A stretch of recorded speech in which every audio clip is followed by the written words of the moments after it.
couple of months ago, our exclusive investigation exposed surveillance video of a man inside the Harrison County Jail, strapped to a chair and tased, who died. Troubleshooter Natalia Martinez stayed on it, and she found out she was one of the few ever actually investigating this case. That's because I found out neither Indiana State Police or the FBI was investigating it. After the prosecutor reviewed the video, he wrote that he didn't think an investigation needed to happen. On October 4th, 2018, Jarod Draper screams, bounced off the walls of the Harrison County Jail, immobilized and tased a total of 7 times. When that corrections officer took that taser and put it on Mr. Draper's body and emitted 50,000 volts of electricity, you believe that was appropriate? I believe it was appropriate, yes. Because he's just some pissed off guy entertaining himself. Yes.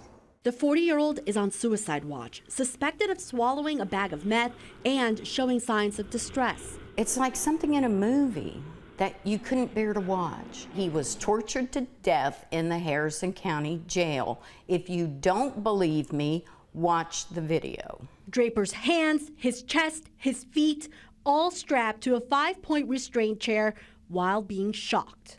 The official cause of death was ruled an overdose, but it's how he was treated while he was alive that infuriates his mother. For over 15 minutes, they tortured Jarod with a stun gun until he died. After 4 years since Draper's death, for the first time, we hear from the officers explaining they were trying to stop Draper from hurting himself. The depositions were part of a federal civil rights lawsuit settled in 2021. The claims were brought by Draper's family against the members of the sheriff's office. The purpose of a drive stun or any pressure point is to get pain compliance. The theory behind pain compliance is to introduce a small amount of pain to gain control of a person. And 50,000 volts shot in your body is a little bit of pain, you think? Yes. Despite being strapped, the officers described Draper as flailing around and being a danger to himself. So much so that on top of the tasing, the nurse steps twice on Draper's bare, shackled foot. Anything that I could think of off the top of my head that would help keep him from bouncing that head, and it was ineffective. Remember, Draper had been on suicide watch, and the officers believed he'd swallowed drugs. But you haven't taken his pulse. Or his blood pressure, or his respiratory rate. You are correct. You're just looking at him. I am. The officers insist just because he's strapped, it doesn't mean he's not resisting. Was he trying to strike you with his hands? No, sir. Was he trying to kick you with his feet? No, sir. He was flailing around. At one point, the officers tried what's known as stapling, a sort of electrical tasing circuit that incapacitates the body. When that didn't stop the screams, they realized maybe he's not acting up after all. I guess they wanted him to stop screaming as they were stunning him. The nurse calls an ambulance, but at this point, it was too late. This was the end of Jarod Draper's life.